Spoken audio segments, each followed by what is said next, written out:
ಈ ಸಭೆಯ ವಿಶೇಷತೆ ಏನಪ್ಪಾ ಅಂತ ಹೇಳಿದ್ರೆ, ನಾನು ರಾಜ್ಯದ ಅಧ್ಯಕ್ಷನಾದ ಮೇಲೆ ಬಹುಶಃ 8 ತಿಂಗಳುಗಳಿಂದನೇ ಸಭೆನ ಆಯೋಜನೆ ಮಾಡಬೇಕಾಗಿತ್ತು.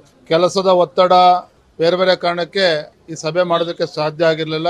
ಆದ್ರೆ ಇಂದಿನ ಸಭೆನಲ್ಲಿ ಪಕ್ಷವನ್ನ ಹೇಗೆ ಇನ್ನೂ ಬಲಪಡಿಸಬೇಕು, ಮುಂದಿನ ದಿನಗಳಲ್ಲಿ ಎಲ್ಲ ಸಮಾಜ ಎಲ್ಲ ವರ್ಗದ ಜನರನ್ನ ವಿಶ್ವಾಸಕ್ಕೆ ತೆಗೆದುಕೊಂಡು ಜಿಲ್ಲಾ ಪಂಚಾಯತಿ ತಾಲೂಕ್ ಪಂಚಾಯತಿ ಚುನಾವಣೆಗಳು, ನಮ್ಮ ಕಾರ್ಯಕರ್ತರ ಚುನಾವಣೆ ಹೇಗೆ ನಾವು ಚುನಾವಣೆನ ಎದುರಿಸಬೇಕು ಅಂತ, ರಾಜಕೀಯ ಪಕ್ಷ ಅಂದಮೇಲೆ ಸಣ್ಣ ಪುಟ್ಟ ವ್ಯತ್ಯಾಸಗಳು ಗೊಂದಲಗಳು ಇರ್ತದೆ.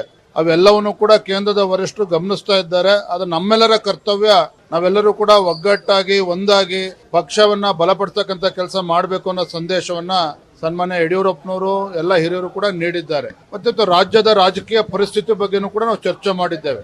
ಯಾವ ಗ್ಯಾರಂಟಿಗಳನ್ನ ನಂಬಿಕೊಂಡು ಇವತ್ತು ಕಾಂಗ್ರೆಸ್ ಸರ್ಕಾರ ಆಡಳಿತ ಪಕ್ಷ ಇವತ್ತು ಈ ರಾಜ್ಯವನ್ನ ಅಧೋಗತಿಗೆ ತೆಗೆದುಕೊಂಡು ಹೋಗ್ತಾ ಇದ್ದಾರೆ. ರಾಜ್ಯದಲ್ಲಿ ಅಭಿವೃದ್ಧಿ ಶೂನ್ಯ. ಇವತ್ತು ಬಾಣಂತಿಯರ ಸಾವಿನ ಪ್ರಕರಣ ಇರ್ಬೋದು, ನವಜಾತ ಶಿಶುಗಳ ಒಂದು ಮರಣ, ಒಂದ್ ಕಡೆ ಸರಣಿ ಮರಣ ಹೊಂದ್ತಾ ಇರ್ತಕ್ಕಂಥದ್ದು, ಭ್ರಷ್ಟಾಚಾರ, ಆತ್ಮಹತ್ಯೆ ಪ್ರಕರಣಗಳು, ಒಟ್ಟಾರೆಯಾಗಿ ಸರ್ಕಾರದ ಬಗ್ಗೆ ರಾಜ್ಯದ ಜನ ಇವತ್ತು ಬೇಸತ್ತಿದ್ದಾರೆ. ಆಡಳಿತ ಪಕ್ಷದ ಶಾಸಕರು ಕೂಡ ಮುಖ್ಯಮಂತ್ರಿಗಳ ಬಗ್ಗೆ, ಆಡಳಿತ ಪಕ್ಷದ ಬಗ್ಗೆ ಅವರೇ ಬೇಸತ್ತಿದ್ದಾರೆ.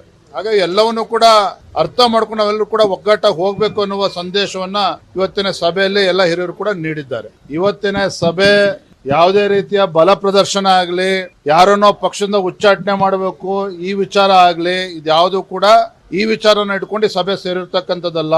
ಪಕ್ಷವನ್ನ ಹೇಗೆ ಸರಿಪಡಿಸಬೇಕು ಅಂತಕ್ಕನ್ನ ಅನ್ನುವ ಕರ್ತವ್ಯ ರಾಜ್ಯದ ಅಧ್ಯಕ್ಷನಾಗಿ ನಂದು ಕೂಡ ಇದೆ. ಪಕ್ಷದ ಹಿರಿಯರು ವರಿಷ್ಠರು ಕೂಡ ಇದ್ರ ಬಗ್ಗೆ ನಮಗೆ ಮಾರ್ಗದರ್ಶನ ನೀಡುತ್ತಾರೆ. ಆದ್ರೆ ಇವತ್ತಿನ ಸಭೆ ಇವೆಲ್ಲವನ್ನು ಕೂಡ ಬದಿಗಿಟ್ಟು ಪಕ್ಷವನ್ನ ಬಲಪಡಿಸ್ತಕ್ಕಂಥ ನಿಟ್ಟಿನಲ್ಲಿ ಎಲ್ಲರನ್ನೂ ಕೂಡ ಜೊತೆಲಿ ತೆಗೆದುಕೊಂಡು ಹೋಗ್ಬೇಕು, ಈ ನಿಟ್ಟಿನಲ್ಲಿ ಸಭೆಯನ್ನ ಮಾಡಿದ್ದೇವೆ.